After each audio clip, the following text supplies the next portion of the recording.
I tried to walk into Target, but I missed. I think the entrance to Target should have people splattered all around. I was walking by a dry cleaner at 3 a.m. and the sign said, "Sorry, we're closed." You don't have to be sorry. It's 3 a.m. and you're a dry cleaner. It would be ridiculous for me to expect you to be open. I'm not going to walk in at 10 and say, "Hey, man, I walked by at 3. You guys were closed. Somebody owes me an apology."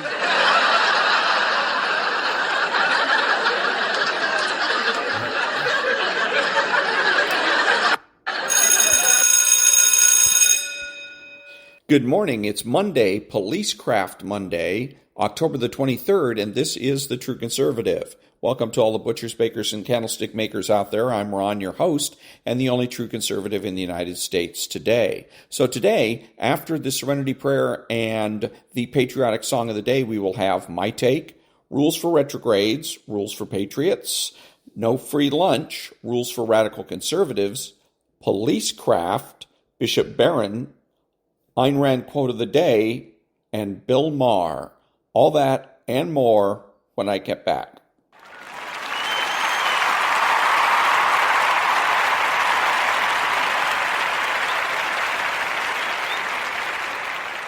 God, grant me the serenity to accept the things I shouldn't change, the courage to change the things I should, and the wisdom to know the difference. Amen.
Thank you. And now, there's no free lunch. 250 Economic Truths from David Bahnsen.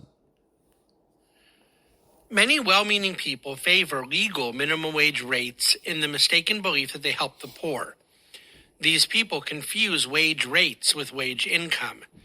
It has always been a mystery to me to understand why a youngster is better off unemployed at $1.60 an hour than employed at $1.25. Milton Friedman. Our concern should be on the income of our labor force, money actually received by workers. The rate reflects something entirely different than the income. 10 people receiving $100 is more income than 7 people receiving $120. This is mere math, but it is also pure economics.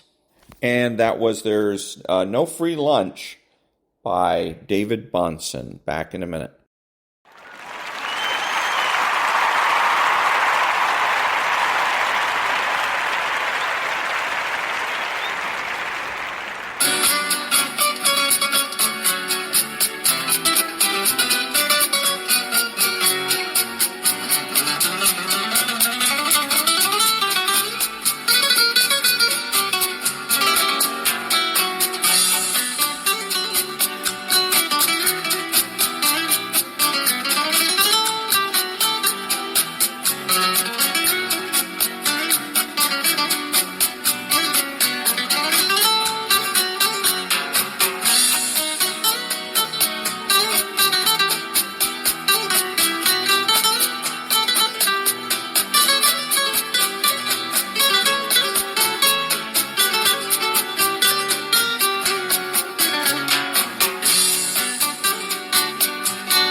Thank you. And now, rules for radical conservatives. Part 1. The problem, or the beginning of wisdom, is understanding how you got here. There is never a democracy that did not commit suicide. John Adams. You have met the enemy, and he is us. We didn't really know each other as kids. And why would we? We come from two different worlds, you and I very much doubt if you would have traveled in the elite circles of Greenwich Village the way I did growing up in New York City. I moved easily from the Little Red Schoolhouse to the cannoli shops over on Bleecker Street, the small, intimate reading circle that my father, whom you've just met, hosted in the basement of the old Cafe Society building at 1 Sheridan Square, where I was instructed in the finer points of Marxism-Leninism and Billie Holiday, more or less at the same time. I could sing the Internationale by the time I was 4, and still know all the words in Russian to the old Soviet national anthem.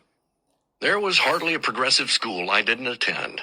An essay by Adorno or Horkheimer or Fromm I didn't read. A Pete Seeger song I didn't love. I was politically correct before it was politically correct to be politically correct. You, on the other hand, were probably trudging from shop class or home economics to some dumb English class, where a droning professor who made Ben Stein and Ferris Bueller's Day Off seem like Robin Williams on speed, forced you to read reactionary literature like Lord Jim and other criminally exploitative trash, while you gazed out the window and waited for football or cheerleading practice to begin.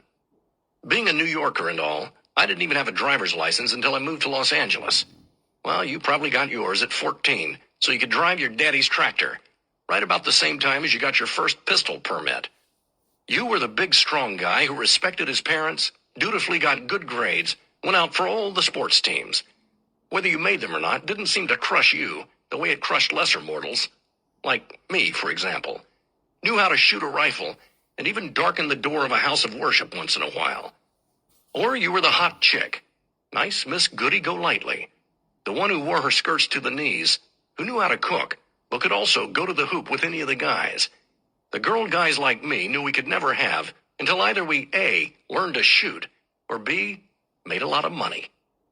Because despite my ambiguous but inarguable intellectual prowess, I was also the unpleasant misfit who never got picked for any sport. The affirmative action right fielder, way back before they had affirmative action. The wiseacre in the back of the class who could make everybody laugh, just managed not to piss off the teachers too much, and only get beaten up every once in a while.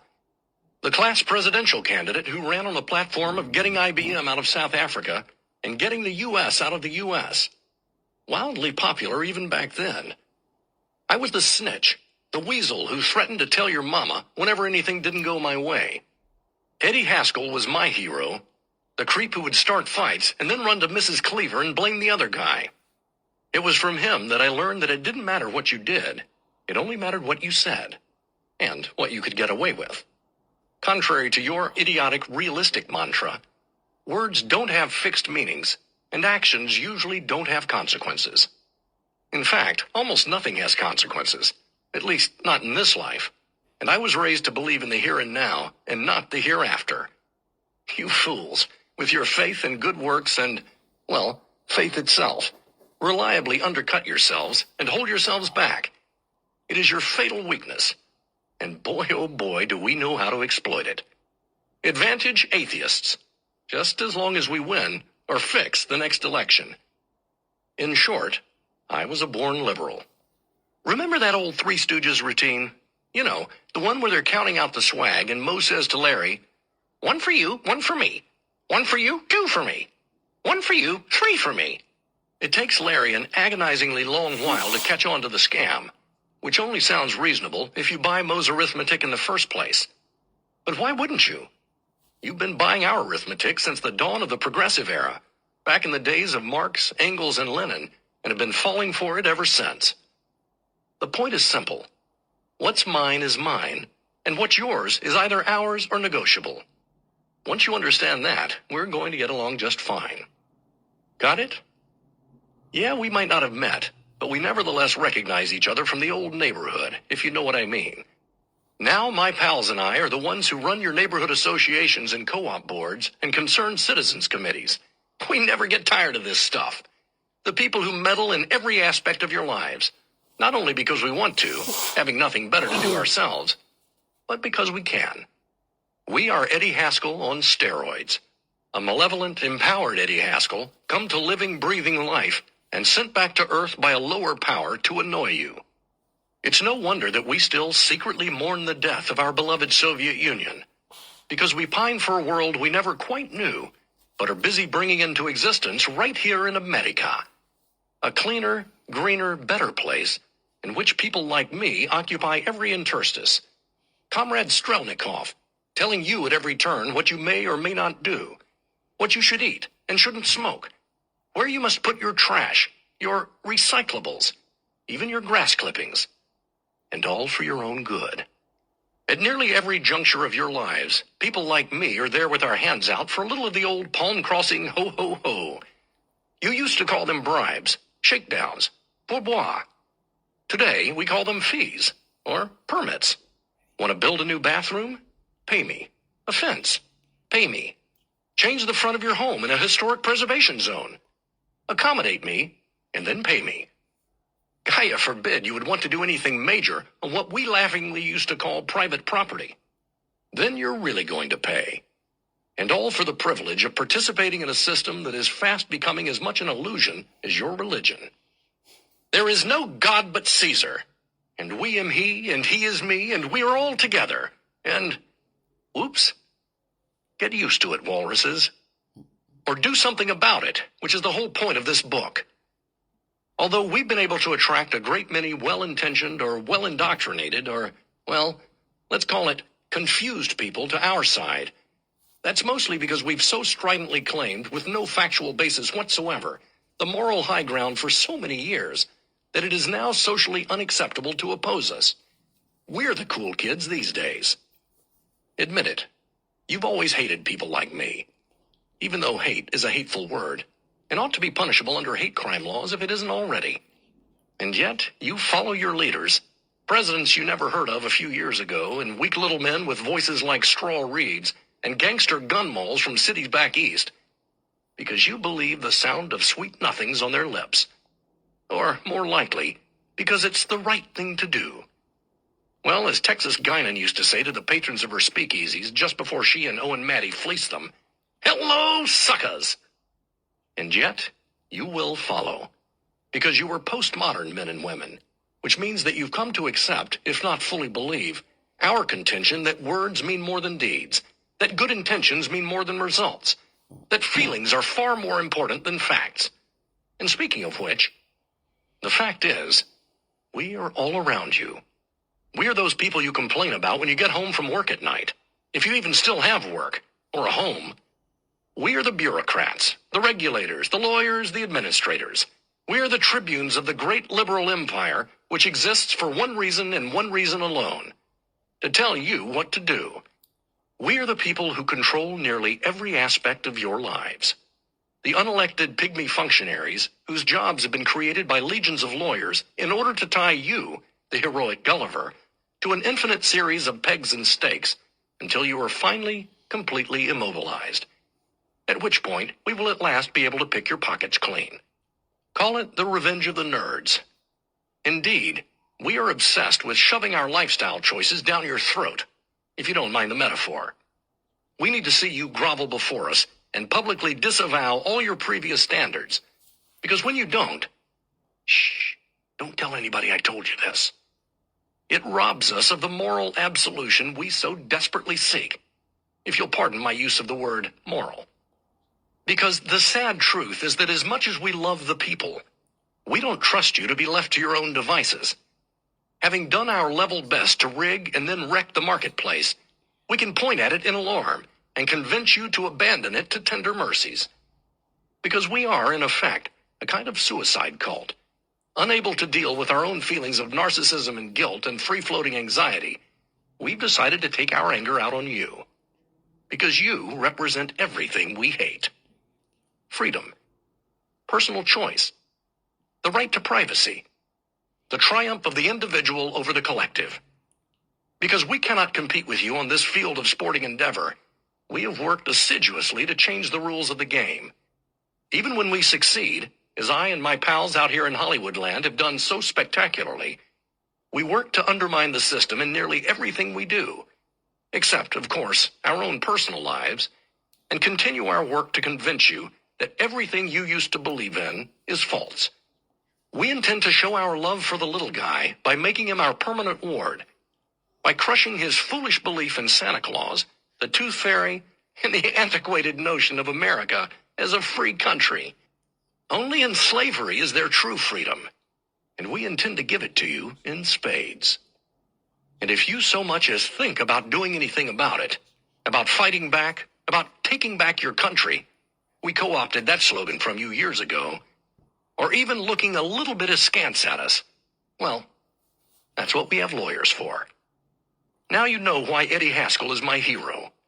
Like him, we are free to push, poke, prod, plot, whine, wheedle, whinge, incite, moan, and connive, and you have to sit there and take it. Have you forgotten 2 centuries plus of your own history and the tenets of your own culture? That there are some things a man doesn't have to take, and that real men, when they have to, put up their dukes or pick up their guns and go to war. They don't let threats of lawsuits deter them. They treat domestic enemies with disdain. And when it's time to do what a man's gotta do, they do it. Not anymore. We have undermined manliness, feminized your culture, elevated fretful safety and excessive caution into virtues instead of weaknesses. A man doesn't have to do a damn thing anymore. And some of you, against your better judgment, have bought into it. You're one of us now. And you know what? We despise you for it. So put down the remote, get up off your keister, grow a pair, and pay attention. This is your last chance. And that was Chapter 4 from Rules for Radical Conservatives by David Kahane. Back in a minute.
Thank you. And now, rules for retrogrades, 40 tactics to defeat the radical left. Rule 2. Conservatism is inherently Christian. Intellectual conservatism is inherently Roman Catholic. In America specifically, conservatism's guts have been Protestant, but its brains must be Catholic. It is true in Western civilization generally. This is because Aristotle and St. Thomas Aquinas, together with the Christian scripture and tradition, informed the unique basis of all that's good in ancient and medieval Europe, which created Western culture. The retrograde needs to be aware of this and spread the message. The best of American values and Western triumphalism reduces to the teachings of Aristotomism. Aristotle lays out the sine qua nons for Western anthropology, justifying the interaction between man's free will, habit, virtue, politics, and culture. St. Thomas most aptly shows how Christian tradition and scripture perfected these Aristotelian building blocks of culture. Goodies like natural rights and limited government emanate uniquely from this source. But in recent centuries, Aristotle and St. Thomas deliberately have been robbed of their due credit. On the right hand, the Reformation rejected this Aristotomist basis for Western culture at behest of sola scriptura. On the left hand, the Enlightenment made the same dismissal, except premised upon anti-Christian scientism. In other words, the two movements rejected Aristotomism for opposite reasons. Things played out interestingly in America. When their Protestant Enlightenment worldview came up wanting, the American founders and colonial and antebellum American culture secretly drew heavily on Aristotomism, while unabashedly denouncing Aristotle and Thomas.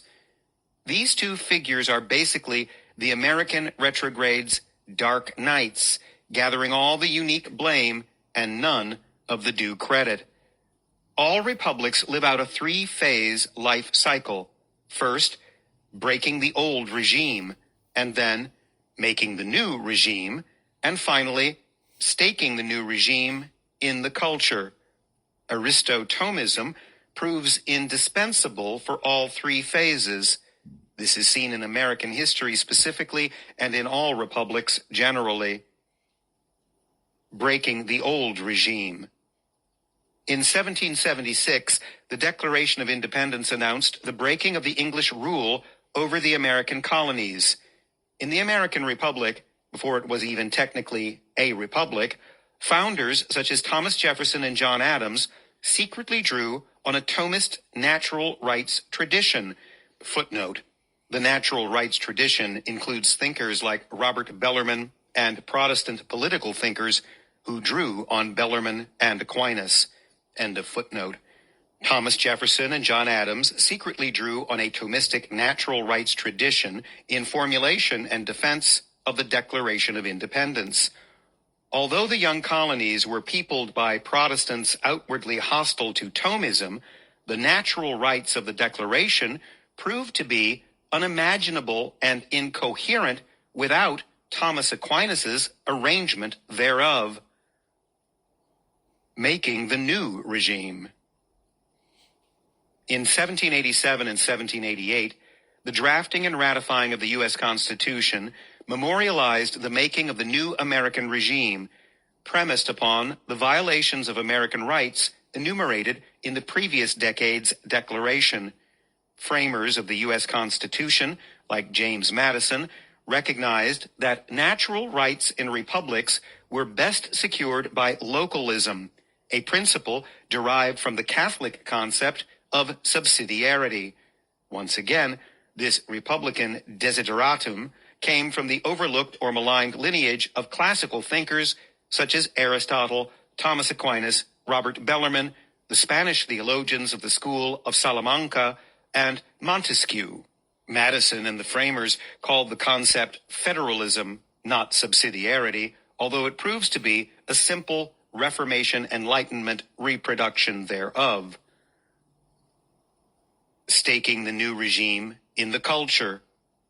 All the American founders and framers agreed that a good new constitution accomplished nothing without implantation within a virtuous political culture. In other words, the real life of a republic is lived after its foundational documents have been ratified. The baton, as it were, needed to be passed from 1770s revolutionaries and 1780s constitutionalists to the everyday American of the 1790s and thereafter. Yet even within a Protestant citizenry, this required all the marks of a Catholic people: virtue ethics in the populace, a Christian humanism based upon a sacramental order, a family economy, and a science and technology sector based upon Aristotelian realism. All these elements of culture required a Thomistic view of the human person, even as the young republic technically rejected the church's insistence upon it. While ecumenical conservative values can be broadly construed as Christian without contradiction, now busted is the tired old myth about the congruity between Puritan political acumen, which denies outright the possibility of liberty and virtue, and American values. The more specifically one wants and labors to ascribe American values to Protestantism, the more vigorously he must be rebuffed. This task falls to the retrograde, as he disabuses misinformed Americans of their political and cultural misconceptions. He replaces Puritanism with Aristotomism as America's intellectual lodestar. Finally, the retrograde must understand that small government can't be accomplished within a morally pluralistic society or over large land masses. Small government requires small spaces with alert, active, virtuous, retrograde citizens prepared to organize themselves in an equal and opposite way to the demands of Saul Alinsky. Thank you. And that was Rule 2 of Rules for Retrogrades, 40 Tactics to Defeat the Radical Left by Timothy and David Gordon. The only thing I have on what he just said is, it all sounds good. It all seems to track well. I don't have any objections in terms of my conscience isn't, no bells are ringing. The only thing is that I'm not sure if, first of all, is this addressed to mainstream, if you will, conservatives, the butchers, bakers, and candlestick makers, or is this addressed to the people in public life, like the talk show hosts and the office holders? And the other part of this is that it's fairly complicated. There's a lot to remember. I feel like I'm supposed to be taking notes, and that maybe we're going to have a quiz later. That with this whole book, in order to be a retrograde, it's like major studying and whatnot. Whereas I say that the way to be a true conservative is, number one, you got to get rid of your fear. The left has confused you. Because they've confused you, you become fearful. You say something, you get jumped on for saying it, and you don't know why you're being jumped on. And so what happens is then you become afraid to open your mouth. And so then that's what takes you off the playing field, so to speak. So once you understand that they're using tricks to make you, to confuse you and to make you afraid, then the next step is to understand what those tricks are and then how to defeat those tricks in short order. Not with big, long, complicated things where you're going to have to take notes, but being able to remember short, simple words and phrases in order to defeat them. And once you've done that, your confidence is back, you're back on the playing field, and we're well on our way to winning. Back in a minute.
Thank you. Now, rules for patriots. Chapter 10. Commandment number 9. Stay on message. In 2010, Christine O'Donnell was a national Tea Party darling. In a year of Republican primary upsets, she had pulled off one of the most unlikely ones. She was being hailed by Sarah Palin and Rush Limbaugh, and being pilloried by all the right people. Her opponents, Democrat and Republican establishment alike, were becoming hysterical in their attempts to discredit her. One of those hysterical attacks was an old clip of O'Donnell as a young woman on uber-liberal Bill Maher's program, admitting to dabbling in witchcraft. Countless young people dabble in the occult. Before I became a Christian, I was intrigued by it as well, myself, back when I was a youth. For decades, pop culture has churned out occult-themed television shows and movies targeted at young people about the same age as O'Donnell was when she said she was curious about it. So it seems a little hypocritical at best for the same American left profiting off of selling young people on the occult to make the case that falling for their own marketing scheme as a youth disqualifies someone from public office much later in life as an adult. Now, what I just wrote is what O'Donnell should have said in response to these ridiculous attacks, or at least words to that effect, but she didn't. Instead, she fell into the trap of elevating them to the point of validating them by saying in a much panned commercial, "I'm not a witch." Game, set, and match. O'Donnell had gone from superstar to supernova in about a month because her campaign fell for the trap of elevating these attacks to a threat level they didn't deserve. The left has its own propaganda methodology that would require a whole other book to discuss. The good news is that book has already been written. It's called The Marketing of Evil by David Kapelian, and I would highly recommend it. In his book, Kapelian pulls the curtain back to reveal all of the propaganda techniques deployed by the left. For the sake of our discussion, we're going to take a look at one such technique because how we respond to it usually goes a long way towards determining whether we win or whether we lose. Just ask Christine O'Donnell. Attacks in political warfare are like parasites. They usually cannot survive merely on their own, so they need to attach themselves to a host to sustain them. Usually the one being attacked ends up being the host, thus springing the trap. Look again at the example of Christine O'Donnell. With the exception of Karl Rove on Fox News, most of the negative stories about her were coming from liberal blogs and media that only people who were never going to vote for her anyway consume. They were designed to get O'Donnell to do exactly what she did. Get under her skin, offend her, and or hurt her feelings enough that she will get off message first of all, and then use her platform to give her opponents propaganda in audience with their own people second. The left sets the trap by baiting you to respond to their silliness in a way that gives them access to your audience. They will hound you until you do. Depending on your resolve and the intensity of the attacks, it takes some longer than others to wear down. Most of their attacks are not really a story outside of the left's own enclaves until you respond. And then once you do, you've given the media the excuse it's been looking for to really crank up the jamming techniques. As an aside, the Republican Party establishment is beginning to adopt these tactics more and more, in taking on conservatives as well. Once O'Donnell went on TV with "I'm not a witch," the left didn't allow her to get a word in edgewise from there. Other than replaying the clip of her denying she was a witch until every voter in Delaware was sick of it, including the ones that were still going to vote for her. She had given them the money shot soundbite that they were looking for, and they were going to play it on loop until Election Day. The George W. Bush presidency was often a case study in what not to do when it comes to circumventing the progressive propaganda, but during his 2004 re-election campaign, Bush didn't make one mistake that went a long way to helping him get reelected. The left and the media harped continuously on Bush to admit he had made mistakes in Iraq, and even to apologize to the American people, but Bush never did. Had he done so, he might as well have gone over to John Kerry and personally handed him the keys to the White House. Because the left would have hung him with that in every commercial break that fall, faster than you can say swift boat. Here's an excerpt from a 2004 column in the San Francisco Examiner that is the epitome of what I'm talking about. Quote, "There comes a time in every raw, dumb, imperfect, beleaguered human's life when he has to face the music and pay the piper and fess up to his or her crimes and misdemeanors and blatant careening flubs and heartless gaffes. And whoa, where the hell was my brain that time? Sorry. We all do it. We all smack our palms to our foreheads and trip on our own ideological shoelaces and we are exasperating and thoughtlessly cruel without knowing it, running roughshod over our noble or ignoble intentions on a daily basis because, well, we are just wired this way. But then comes the hard part. We apologize profusely and maybe even a bit meekly. We ask for forgiveness or at least offer an olive branch and recognize our shared messy humanness as the thing that differentiates us from the saccharine, sexless drone people of the world. Like, Laura Bush, shudder. But then there's W. He is, apparently, immune. He is perfect and flawless and without the slightest taint of guilt or error, and despite looking like a bowl of Jell-O salad in a universe of divine tiramisu, he is, apparently, an angel of purity and light. It's true. For here is W, mumbling his way through another shockingly insulting news conference just recently, screwing up both his face and his intelligence data again, as reporter after reporter asks him point blank why he won't simply come clean. They ask him repeatedly why he cannot find a single mistake in any policy his slithery administration has unleashed upon the nation, much less confess to any rampant missteps and botched decisions and oily ulterior motives and blatant screw-ups regarding 9/11 and Saddam Hussein and WNDs and his fetish for warmongering and for rewriting intelligence data to suit his corporate needs, all the while taking more vacations than any president in history. Now, George W. Bush had many faults as a leader, several of which we've already discussed in this book, but a lack of empathy, as this columnist suggested, wasn't one of them. If anything, he was too sensitive to the needs of others, and that got him in most of his policy trouble. Under Bush, compassionate conservatism really just meant pretending as if the Constitution had a good ideas provision or a something must be done clause when it has neither. The left was clever in trying to use Bush's empathy against him by daring him to apologize, but Bush's discipline in restraining himself from taking their bait was vital. After all, do the liberal media capable of writing such sophomoric tripe and calling it a newspaper column strike you as the forgiving type when it comes to conservatives? O'Donnell's campaign didn't have the same restraint, and the left hoisted her from her own petard. Goldilocks from the fairy tale The Three Bears is a good example to follow when responding to political attacks. Goldilocks tries the first bowl of porridge and it was too hot, and then the second one and it was too cold, but the third one was just right. Translation: you neither want to blow up your opponent's attack nor blow it off. You want to respond in kind, just right. If someone rips you in the comments section of your buddy's blog that 10 people read, don't blow it up in front of your 500 Facebook friends with short attention spans. Respond in kind on the platform they attacked you with, or don't respond at all. If you're in leadership or aspire to be, this would be a good time to note the thin line between insulation and isolation. Isolation creates a bunker mentality when we become thin-skinned and see enemies everywhere. But good leaders are insulated to a point from criticism and scrutiny. It's not that they don't hear it, but it's little more than hey batter swing chants like they heard when playing Little League baseball back in the day. It's just background noise. They're aware of it.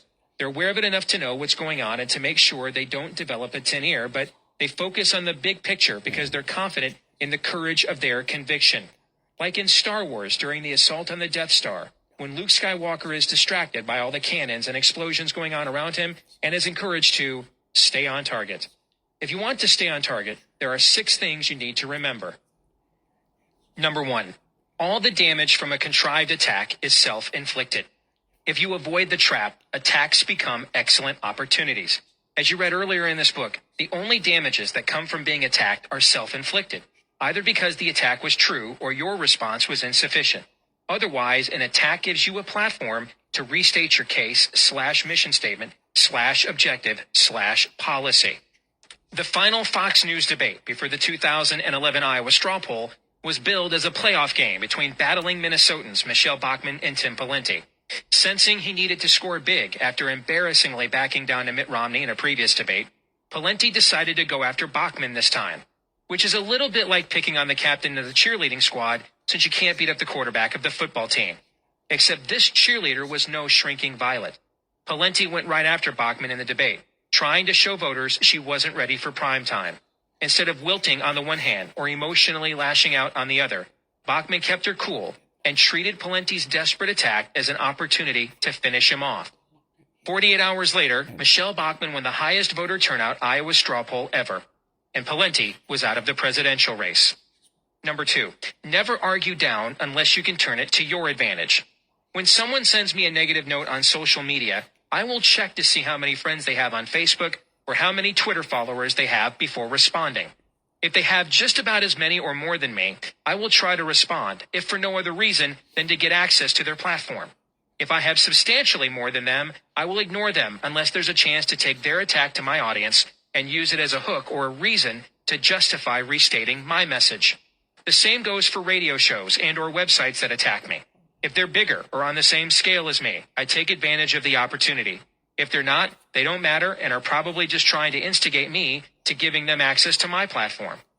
Now, if the attack from someone with a smaller platform is so over the top that it fulfills every stereotype I'm constantly warning my audience about so I can use it to my advantage, then I will bring it to their attention because it's like a hanging curveball just begging to be hammered over the fence. The one exception is if the attack manages to make its way to our friends, peers, audiences, constituents, and then you start hearing a lot of feedback from the people that matter most to you. If that's the case, then you may need to respond in those situations because your credibility and or team morale could be at stake. Number 3, respond in kind. Our tendency in these moments is to escalate hostilities when threatened. Or maybe I'm the only one that struggles with that. Regardless, unless there's an advantage to be gained by escalating hostilities, respond to attacks in kind. Meaning if someone attacks you on Twitter in 140 characters or less, don't respond with a 2,000-word blog you then email out to everyone on your list. If you're in public office and you get a handful of nasty emails from constituents angry that you're actually a principled conservative, don't call up the popular local conservative radio host with a much bigger audience and ask to come on his program to respond. Just respond back to those individual constituents in an email like they sent you if you think the dialogue could be productive. Or kick the dust off your sandals and move on, because often it's not who you think it is. The left has mastered the art of spamming our political and business leaders with emails that read like they're from local constituents or customers, when they're really all from two guys living together in Hawaii who enjoy Mai Tais and Will and Grace reruns. In 2012, someone wrote an absolutely dishonest blog at townhall.com, where I am also a contributor, attacking the personhood movement as not being pro-life. Instead of defensively blasting it out to their entire list and giving this writer a chance to put doubts in the minds of their own people, which is what these sorts of parasitic attacks want you to do, Personhood USA worked with me to respond with their own piece at townhall.com that rebutted every one of her points. Number 4, the rule of 3. There is a story in the Old Testament of a leader named Nehemiah that God charged with rebuilding the walls of his civilization. As soon as Nehemiah went about God's work of doing exactly that, the haters and hypocrites showed up, trying to get him to come down to their level and talk each other to death. They wanted to distract Nehemiah from doing the real work he was called to do, and engage them by pondering the lint in their navel instead. The same thing still happens today. Whatever walk of life you have influence in, if you start taking a stand for righteousness and liberty, you can rest assured the haters and hypocrites will want to distract you from working and get you to keep talking to and or about them instead. In our more technologically advanced age, that looks like endless streams of back and forth Facebook posts or in the comment sections of your favorite political website. That's why I generally believe in the rule of 3. If I can't settle a dispute in a maximum of 3 exchanges, then this person either requires someone smarter than me or has ulterior motives. Either way, time to move on. We only have so much time and energy, so we would be wise to plow the field that might actually yield a harvest. Not to mention the fact incessant engaging of haters and hypocrites makes it harder for us to be the happy warriors that rally others to our side when we let them irritate us. Number 5, know your audience. I can't tell you how many phone calls I've gotten over the years from friends of mine in politics wondering how to respond to an attack from a source their supporters would never even look at, let alone take seriously. If you can't respond to an attack in a way that will reach an audience that you want or need to reach, or allow you to perpetuate your message in a productive manner, then don't respond at all. Number 6, there is power in the name. I typically don't believe in responding to anonymous because it makes us look foolish to get all worked up about what someone with the handle crackpipe forever or cougar troll has to say. If someone doesn't have the guts to put their name on their own words, they never merit a response. And when I say never, I mean never. I believe in this so strongly that for the past several years, I've not allowed anonymous authors on my website, except for a soldier blogging for us from Afghanistan whose identity we kept a secret for obvious reasons. Nor do I refer to anything written anonymously. Furthermore, I don't use pseudonyms for a byline on anything I say, post, or write, and whenever possible, nor should you. In a culture of soft-headed metrosexuals like ours, there is real power in a willingness to take a stand and own it. It's like saying, that just happened. Now what you gonna do about it? Americans have always cherished such bravado, provided it doesn't cross over into egoism. Most of our opponents are bullies, and most bullies become cowards once you stand up to them.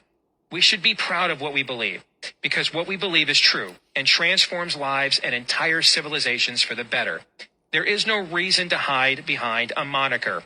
You're not Sir Thomas More writing under a pen name to escape persecution from overzealous Protestant reformers, or the Founding Fathers using pseudonyms to avoid the redcoats dragging you off to the gallows. Granted, on the path we're currently on, the day may come when that is true, but today is not yet that day. And that day may never come if we're willing to boldly stand up for what we believe. As patriots, we should be as confident in the integrity of our principles as the great Charles Spurgeon was of the integrity of the Bible when he said, I should no more defend the Bible than I would defend a caged lion. Simply let the lion out of its cage, and it will defend itself just fine. And that was Rules for Patriots, How Conservatives Can Win Again by Steve Deese. And Steve Deese is a public conservative. So he's on the radio, has a radio show and podcast, whatever.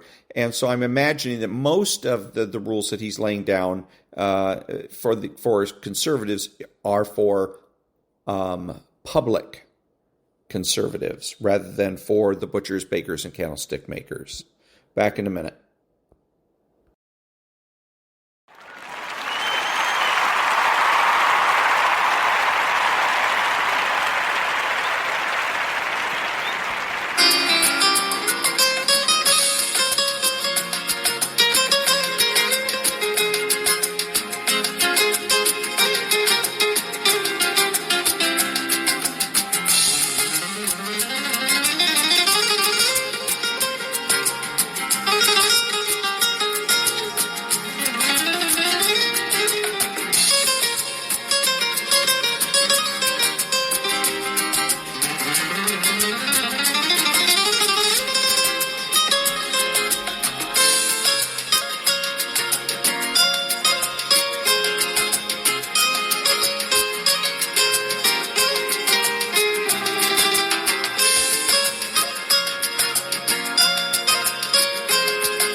Thank you. Now, Bishop Robert Barron. Love God first, and then love everything and everybody else for the sake of God. That's the right ordering of our loves. What's the tendency of your will? Well, it has to be to God first and above all, and then everything else in light of that basic love. How's the Bible put it, by the way? Both Old Testament and New. You shall love the Lord your God with all your heart, all your mind, all your soul, all your strength. And then Jesus adds, and the second commandment is like it, and love your neighbor as yourself. It's a basic principle. It might be the master principle of the whole Bible. And that was Bishop Robert Barron. Back in a minute.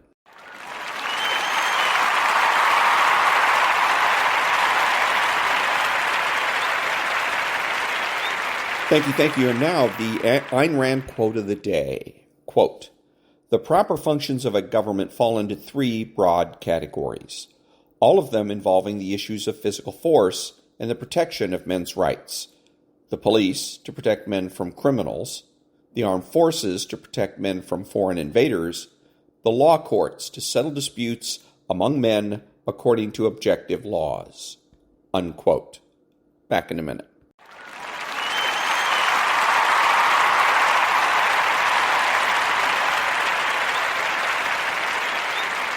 Thank you. And now, Stuart Varney's My Take. The war is widening gradually. At the moment, the fighting is concentrated in Gaza, with Israel stepping up its targeting of Hamas infrastructure and some on-the-ground commando raids inside Gaza itself. Phase 1 is a confined war. That is shifting. Now there is fighting in South Lebanon. Iran's proxy, Hezbollah, firing rockets and anti-tank missiles into northern Israel. You might call this phase 2, where the war is no longer confined to Gaza, but broadens out to engulf the whole region. If there's a phase 3, Iran would be directly involved, and that would be a definite escalation. We're not there yet at this point. It is what America and Europe are trying to avoid. The financial impact so far is this, and going forward too. Oil up, inflation ticks up. Interest rates go up, and eventually the economy slows. The political impact is this. Biden's popularity is down. His party is badly divided. The country is anxious. The cultural impact is this. Anti-Semitism has reared its ugly head. Our colleges are battlegrounds. None of this is good. No silver linings. Just a long, nasty fight. And heaven forbid there's a terror attack within our borders. We do not want phase 4. Will Kane with me this morning. Look, I just delivered what you might call... So there's his thing. And so all of this is what he's delivering is anti-Israel. Because what he says is all these phases is all are reasons for and pressure to put on Israel to stop what they're doing. Don't go into Gaza because we might end up with a war in Iran. Don't go into Gaza because it might raise oil prices. Don't go into Gaza because it will create turmoil in the United States. Along with, don't go into Gaza because there's hostages, and don't go into Gaza because of the civilians. So you can see how everybody is lining up against Israel. None of these concerns were brought about when Hamas was slaughtering Jews. Back in a minute.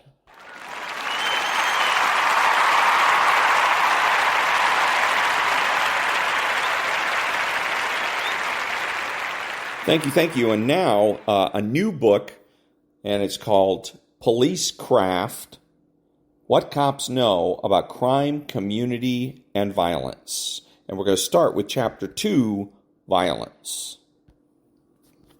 The nation that will insist on drawing a broad line of demarcation between the fighting man and the thinking man is liable to find its fighting done by fools and its thinking done by cowards. Thucydides. A question for you. When's the last time you got in a fight? For some, it might harken back to grade school when Robbie McPherson stepped up to you, words were exchanged, and you went at it before the playground monitor pulled you apart. Perhaps that's why, when some adults fight, you see a lot of the old fourth-grade moves come out. Pushing, hair-pulling, biting, slapping. This is because the combatants likely have no training or technique, no memory bank to draw from other than grammar school scuffles, and they don't quite know what to do with the adrenaline rush that accompanies physical conflict. You can't just turn that adrenaline off, like a water spigot, because it represents the equivalent of pharmaceutical-grade chemicals rushing through your system. When it comes to fighting, such arrested development isn't just limited to civilians. I once observed a cop involved in a winter melee get so jacked up that he washed a suspect's face out with snow. Not sure where that one falls on the official police use of force continuum. Maybe one step above Wet Willie and one below Noogie. In a fight, instinct tells you to back away from the man swinging his fists or a weapon at you. If you're quicker and faster than your opponent and intend to run away, go for it. Live to fight another day, when the odds are better. But if you are committed to a fight, and as a cop, you are committed to them all, you may want to resist that urge and instead move in and tie the suspect up like a boxer. This guy needs the right amount of distance to land blows, and if you take away the distance, you take away the blows. And while you're up close and personal, you run through your response options. Maybe it's a baton day. Maybe it's a gun day. But this guy throwing haymakers or swinging a wrench, you're going to make sure it isn't his day.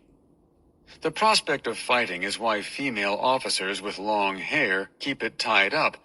You leave nothing for the bad guy to grab onto. No feathery Heather Locklear tresses from T.J. Hooker. It's the same reason you wear a clip-on tie. Prevents the bad guy from strangling you with it. The other nice thing about clip-ons is that they're so cheap and shoddy looking that you don't feel bad when you spill condiments on them. One way to dispel violence as a cop is to give off the appearance of being readily able to dispense violence. Do you look like you'd be comfortable going a few rounds? Or is your shirt untucked and your stomach suggestive of a diet made up primarily of assorted rich cheeses? Physical presence counts for a lot. Some crooks will take a pass on brawling with you only because they're not sure they can beat you. That's one of the reasons you cringe when you see some of your academy classmates who let themselves go not long after graduation, as if they've embarked on some kind of misguided quest to get into the worst shape possible. When they were in training, they were lean, fit, and hungry. Fast forward a couple of years, and they've got a beer gut, and they're smoking half a pack a day. There's a box of bear claws on the break room table, and they're good for 3 of them. One of my former co-workers became so overweight that he couldn't reach down to tie his own shoes. His wife would tie them in the morning, but if they became undone during the course of his shift, they stayed that way. He'd walk down the hallway of the district station, laces flapping. It was hard to watch. Another officer I know got so heavy he couldn't walk up the stairs to the locker room. His locker was the trunk of his car. Some police departments, like the SFPD, incentivize staying healthy, awarding officers bonus off time if they score well on a biannual fitness test. But I don't know of any department that penalizes cops for getting doughy. Personnel has enough trouble recruiting and retaining officers that they can't afford to drop one for a failed PT test. Street cops worth their salt stay fit because they take pride in themselves and the job. You don't want to be the guy whose shift resents you because you wheeze before the fight even starts and are too pudgy to climb over a fence in pursuit of an armed suspect. Your fellow pudgy cops will be sympathetic to your plight, but everyone else will think you're a slug because they understand that when you put on the uniform, you lose the right to be out of shape. There's a photo up in some police stations that speaks to this issue. The picture is of a line of heavily muscled, shirtless cons standing in the prison yard. Underneath is the caption, "They worked out today. Did you?" One of the essential philosophies to understand in police work is ask, tell, order, make. Those 4 words are the rungs of the ladder you climb when giving direction to the public. You first ask them to do something, like step to the sidewalk, or take their hands out of their pockets, etc. If that doesn't work, you tell them with a little more steel in your voice. If you still aren't getting results, you order and then transition to make, if need be. If you are in make territory, someone is getting handcuffed. What you want to avoid is getting stuck in a ridiculous "stop or I'll order you to stop again" loop, which is fine for mall security, but makes you, as a lawman, look like an incompetent boob. You may also skip ahead a few steps when the situation calls for it. If a suspect soccer kicks you full on in the groin, you don't just politely ask him to cease, and then wait an appreciable time and raise your voice just a tad and tell him the same thing. No, in that situation, you may commence with the hostilities of make, really, at any time you'd like. If the fight is on, you quickly learn there's no perfect calculus for the police use of force. There never will be. Sometimes you'll go too hard at suspects, sometimes too soft. But the bottom line is, you have to be able to flip a switch and go from civility to savagery. You must out-violence a violent suspect to take him into custody. No half measures. A man is strangling you. You can't reach your sidearm. You are a half tick away from passing out. But there is the suspect's nose, right in front of you. So bite it. Maybe that will take some of the starch out of him.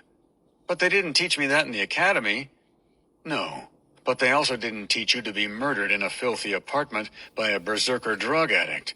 So bite his nose. Bite the whole thing off if need be. And when that's done, look for something else to bite off. Because you need to understand this is on him, not you. He threw this party. All you did was show up. Some officers, especially newer ones, don't have this violence switch. They are too good-natured for the job. They simply don't have the make of ask, tell, order, make anywhere inside them. Physical stature doesn't always have much to do with it. You'll see cops the size of a vending machine turn tentative and ineffectual at the start of a fight, whereas an officer half their size will roll her sleeves up and jump right into the fray. The non-fighters, the ones who don't possess that extra gear, are frequently identified and either shunned or dismissed from the department because they're going to get themselves or someone else hurt. The job isn't for everyone. If you punch someone in the face, you run a high risk of injuring your hand up to and including breaking it. That's because while the human nose has some give to it, pretty much everywhere else on the head is hard as shale.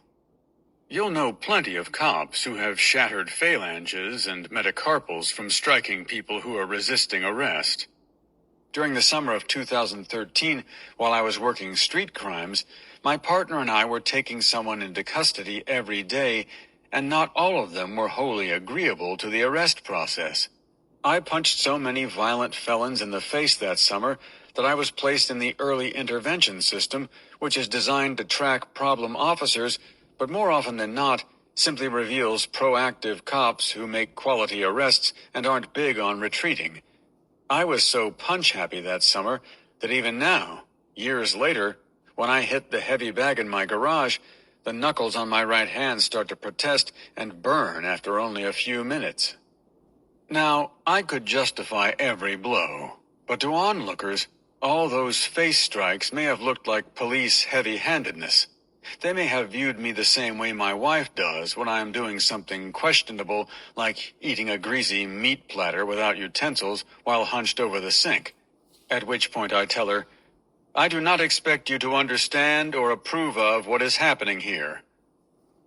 One school of thought holds that you aren't a real street cop until you've been socked in the face yourself by a suspect. I think there's something to that, because when you get out of the academy, you often harbor the notion that people are going to do what you say solely because you're a uniformed legal enforcer. After all, you sport police patches and a shiny cap, and you're infused with lawful arrest powers granted to you by your state's legal code. But then you run into the guy who doesn't think much of you or your dress blues, and he doesn't give 2 squirts of cold piss about legal authority. You take the handcuffs out and approach him. Pop, face punch, and the fight is on. This type of altercation can only serve to make you a better officer. It's a gift to you, the gift you never knew you needed. It helps remind you to keep your guard up because violence can jump off at any time. And you gotta watch the suspect's hands. Watch them with the attention of a Beverly Hills manicurist, because it's the hands and what's in them that will hurt you. After a Donnybrook with a suspect, sometimes you'll give the guy grudging respect. He fought hard. He went all out for a cause, even if it was the wrong one. And once in a while, he'll give it right back to you. "That was a real good takedown," a heroin dealer told me earnestly after I flipped him on his back in a hotel lobby after he fled from my partner and me.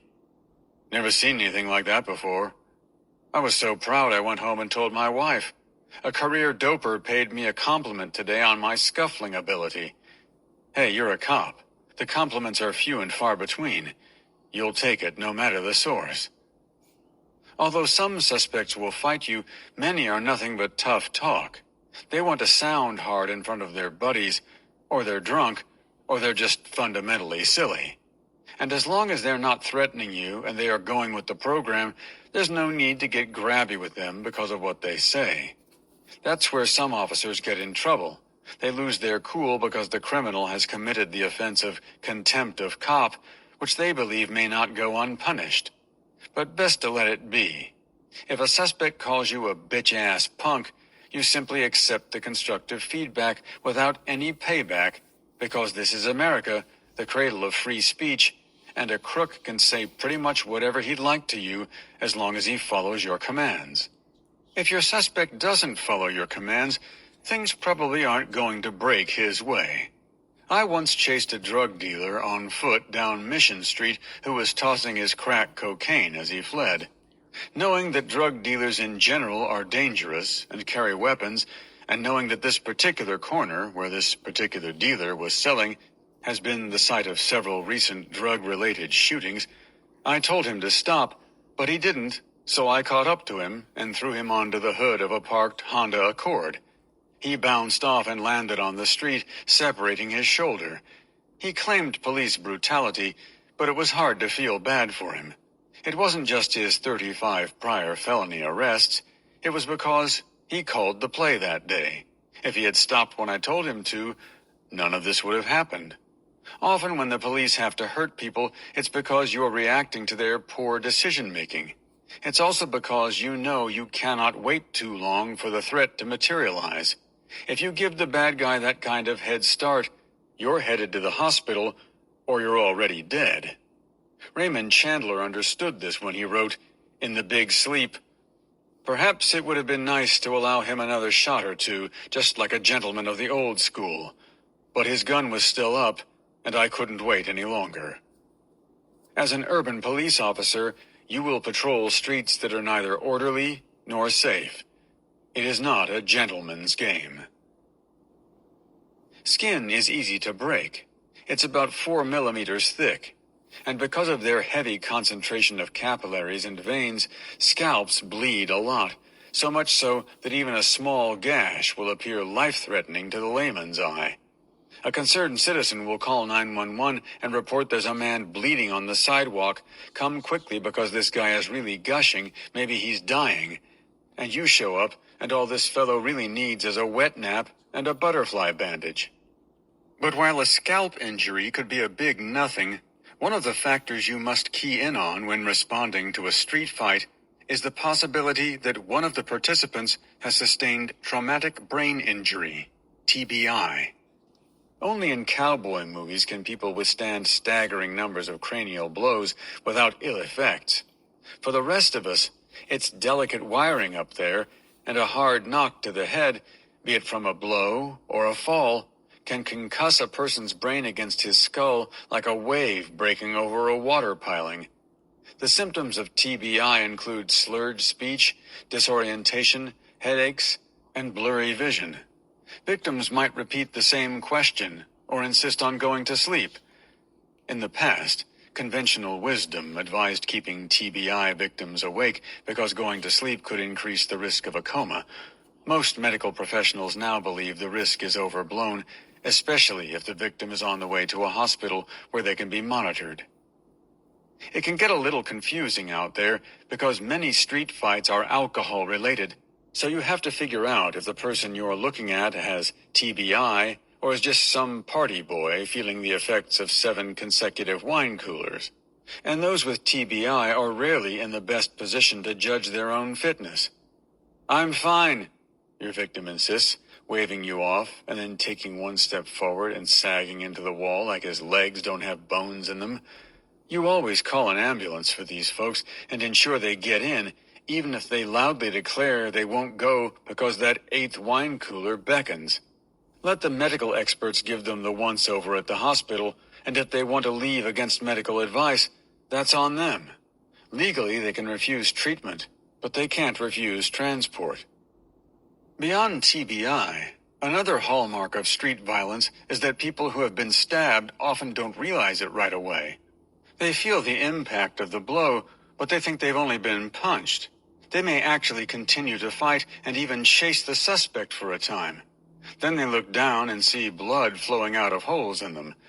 Internal injuries aside, the mere sight of gushing blood is as alarming as it gets. But you can safely lose 16 ounces of the red stuff before you're officially in trouble. 16 ounces is quite a bit. That's a standard bottle of water. It's how much they routinely take at the blood bank. As an investigator, you will watch many surveillance videos that capture the intense, split-second violence of shootings. Even without audio or a direct view of the gunman, it's clear what's happening on screen because folks will be going about their business and then people's heads will whip around in the direction of the shots and they'll start running. Some of these bystanders, particularly those who seem a bit past their prime, run in choppy, ungainly strides as if they aren't accustomed to moving at a pace quicker than a stroll, as if all their parts aren't connected right. But they get out of the way as quickly as they can because that's the human body's wet-wired response to danger. For most people, that is. Others, often the down-and-out types who hang out on a hard corner, will continue to trudge along in the same direction they were going. Gunshots? Ain't nothing they haven't heard before. Some take it even a step further. In the annals of municipal legends is scribed the confirmed tale of a San Francisco crack dealer who was conducting a dope deal in the projects when a gunman began shooting in his direction. The dealer had just passed off a corner cut to the buyer, who ducked for cover. The dealer didn't budge because he hadn't yet been paid. "Where the fuck my money at?" he demanded as bullets pinged off the walls around him. Admirable pluck, to be sure, but all of these folks would do well to remember the words of 40s Dallas gangster Benny Binion. "Courage is a fine thing," he is credited as saying, "but when the shooting starts, get down on the floor." One of the police responses to such gunplay in the neighborhood is to go high profile. This means taking a number of slow rolls in your squad car down the street with light bars blazing and spotlights on. It's a show of force. You are trying to be seen. And the message you wish to impart is this: "We're here, okay? See us? All right, good. Now stop shooting people, assholes." As a police officer, you are taught that in a deadly force situation, you fire until the threat is stopped, which often means the suspect is literally down on the ground, incapacitated, or dead. And when the scene is safe, you immediately try to save his life with first aid and CPR. Not a lot of other jobs like that. Many citizens wonder, after a publicized police shooting incident, why the officers had to fire so many rounds. Firearms experts will tell you that the difference between 4 shots and a dozen shots isn't as significant as you might think. First off, most officers have no idea how many shots they fired in the heat of the moment. Intense situations create all sorts of physiological effects. Time slows.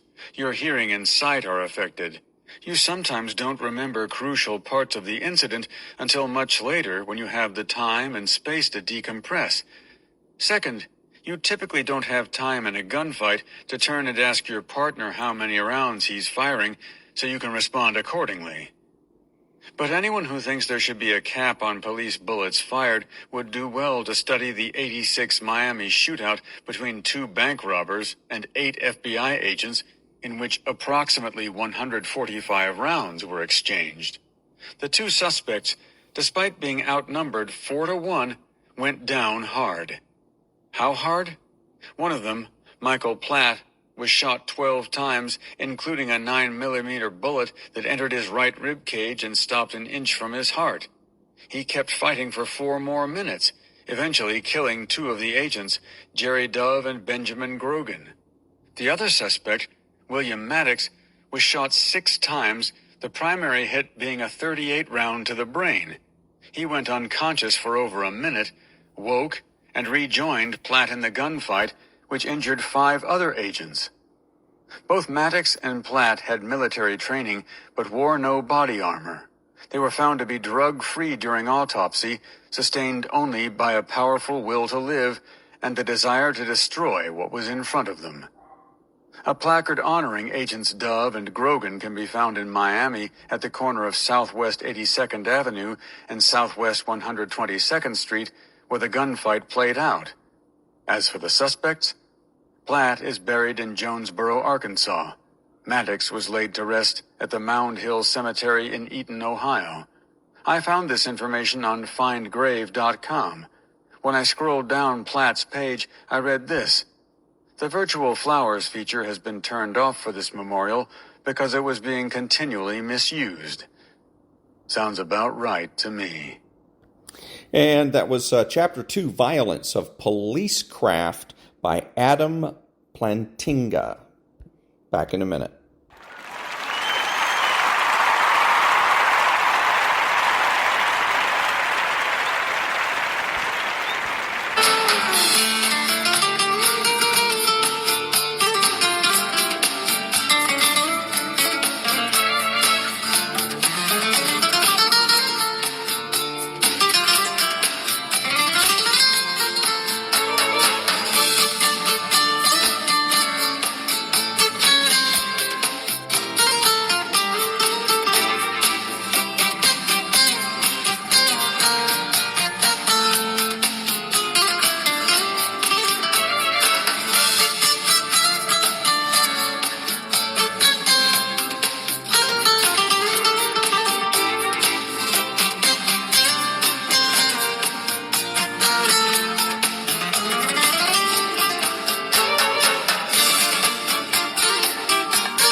Thank you. This is Ron, your host, the only true conservative in the United States today, bidding adios to all the butchers, bakers, and candlestick makers out there, and reminding you to be honest, smart, and beautiful, and remember that the left has no authority, no power, and they can't win.